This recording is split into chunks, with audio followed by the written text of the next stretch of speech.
अस्सलामुअलैकुम। आज मैं आप लोगों के साथ एक बहुत ही मजेदार रेसिपी शेयर कर रही हूँ। ये बहुत ही इजी है और सिंपल इंग्रेडिएंट्स में बनने वाली रेसिपी है। आप इसे इफ्तार या सहरी के टाइम ट्राई करें। तो चलिए शुरू करते हैं। इस मजेदार रेसिपी को बनाने के लिए हमें चाहिए 3 अंडे। इसमें मैं 1/4 टीस्पून लाल मिर्च पाउडर डाल देती हूँ। अदरक लहसुन का पेस्ट 1/4 टीस्पून।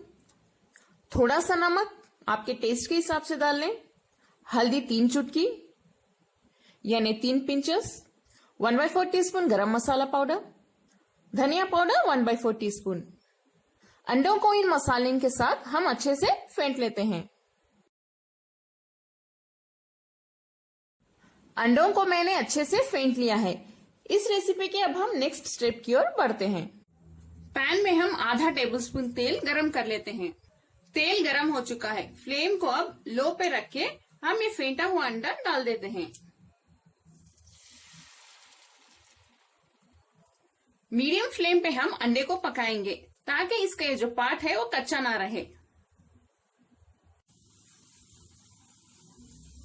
देखिए अंडा हमारा अच्छे से पक चुका है। फ्लेम को लो पे ही रखिए और हम इसमें थोड़ी सी बारीक कटी हुई प्याज डाल देते हैं। आप प्याज जितनी चाहे डाल सकते हैं, लेकिन इसे बहुत बारीक काटिए। नेक्स्ट हम इसमें डालेंगे बारीक कटे हुए टमाटर। ये भी आप जितना चाहे डाल सकते हैं, लेकिन इसे भी बहुत बारीक काटना होगा आपको। बारीक कटी हुई हरी मिर्च, यहाँ पे मैंने 2 हरी मिर्च ली है।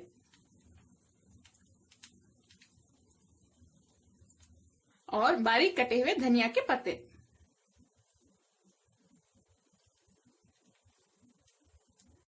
आखिर में हम इसमें थोड़े से चीज को ग्रेट करके डालेंगे।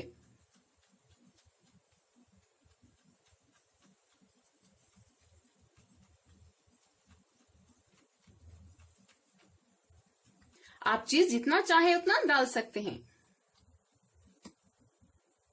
फ्लेम को थोड़ी देर में मीडियम पे रख देती हूँ। देखिए चीज हमारा अच्छे से मेल्ट हो रहा है। नेक्स्ट हम इसको टर्न कर लेते हैं। इसे धीरे से टर्न कीजिए।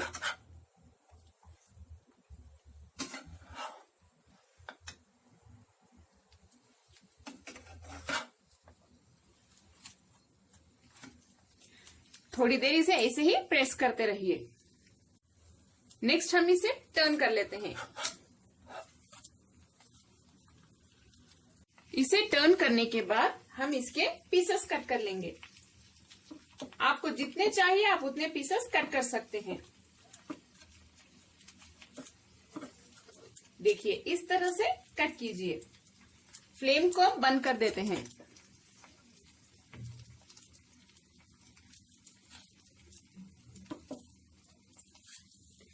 इसे बहुत धीरे से करना होगा आपको।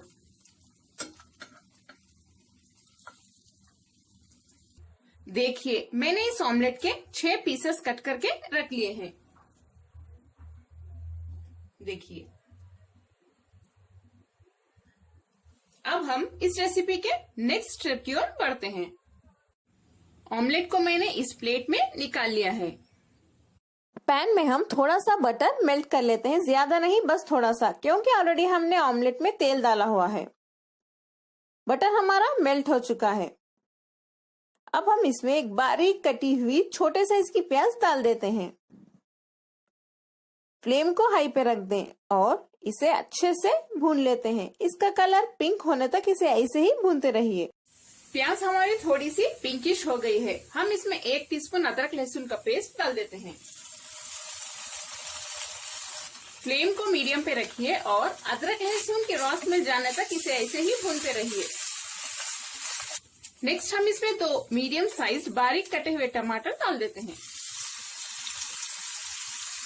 मीडियम फ्लेम पे इसे भी सौटे कर लेते हैं। टमाटर अच्छे से स्मूथ होने तक हम इसे ऐसे ही पकाएंगे।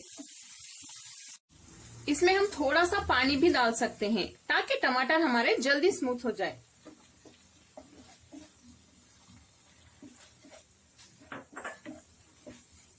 इसमें हम थोड़ा सा नमक भी डाल देते हैं। इसे भी मिक्स कर लें। टमाटर हमारे स्मूथ हो चुके हैं। फ्लेम को लो पे रख के हम इसमें एक बारीक कटी हुई हरी मिर्च डाल देते हैं। इसे भी अच्छे से मिक्स कर लें। नेक्स्ट हम इसमें 1 टीस्पून कश्मीरी लाल मिर्च पाउडर डाल देते हैं। लाल मिर्च आप अपने टेस्ट के हिसाब से डाल लें। हल्दी 2 चुटकी, थोड़ा सा पानी डाल के मिक्स कर लें।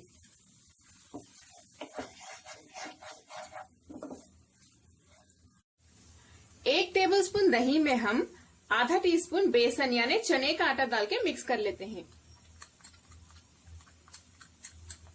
इसे ग्रेवी में डालने से हमारी ग्रेवी में अच्छी थिकनेस आएगी।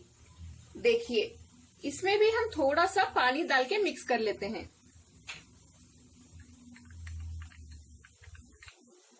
ये तैयार है। इसे हम इसमें डाल देते हैं। डाल के इसे अच्छे से मिक्स कर लें। फ्लेम को हाई पे रखिए। इसे 2 मिनट के लिए भूनने के बाद हम इसमें पानी डाल देते हैं। फ्लेम को हाई पे ही रखिए। मैं इसमें 1 चुटकी काली मिर्च पाउडर डाल देती हूँ, चाट मसाला पाउडर 1 चुटकी और थोड़े से बारीक कटे हुए धनिया के पत्ते। इसे भी मिक्स कर लें। अब हम फ्लेम बंद कर देते हैं। हमारी मजेदार ग्रेवी अब तैयार है। इस मजेदार ग्रेवी को हम अब ऑमलेट के ऊपर डाल देते हैं।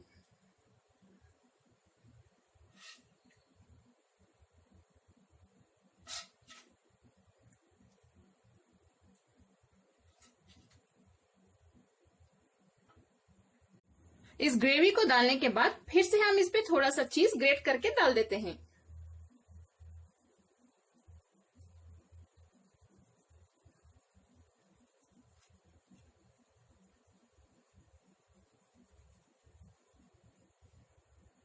क्योंकि ग्रेवी गरम है इसीलिए ये जो चीज है अच्छे से मेल्ट हो रहा है। देखिए, फिर से थोड़े से धनिया के पत्ते डाल दें, अच्छा कलरफुल लगेगा।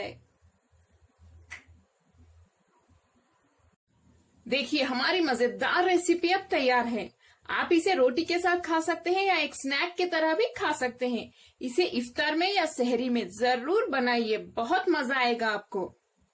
कमेंट्स में जरूर बताएं आपको मेरी आज की रेसिपी कैसी लगी। अगर आपको मेरी रेसिपी पसंद आई तो प्लीज मेरे चैनल को सब्सक्राइब करें और बेल आइकॉन प्रेस करना ना भूलें। लाइक करें और इस मजेदार रेसिपी को अपने फैमिली और फ्रेंड्स के साथ शेयर भी करें। अस्सलामुअलैकुम।